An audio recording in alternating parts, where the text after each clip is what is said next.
В Туркменском государственном институте физической культуры и спорта состоялся турнир по волейболу среди учеников 10-11 класса среднеобразовательных школ страны в рамках 13-й спартакиады «Туркменистан. Страна духовности и здоровья». В нем приняли участие по одной команде из каждого вилайата страны и города Ашхабад. Организаторами спортивной акции выступают Государственный комитет по физической культуре и спорту, Демократическая партия, Национальный центр профсоюзов и Центральный совет молодежной организации имени Махтумкули.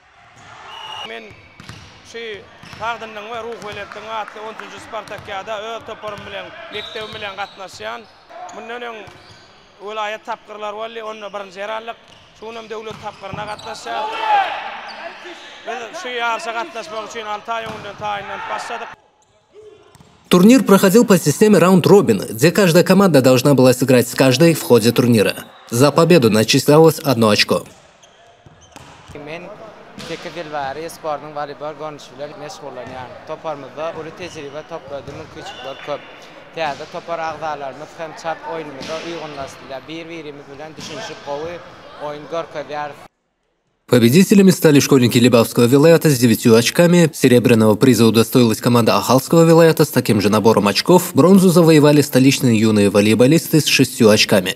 Победу присудили именно либавской команде школьников, так как они смогли выиграть в матче против обладателей серебра. Спартакиада продлится до апреля. В ее программу, кроме волейбола, включены еще 7 видов – баскетбол, плавание, легкая атлетика, настольный теннис, туркменская борьба гурэш и шахматы. Молодежная организация Туркменистана имени Махтумкули наградит победителей ценными подарками, медалями и кубками от имени президента Туркменистана Сердара Бердмухамедова.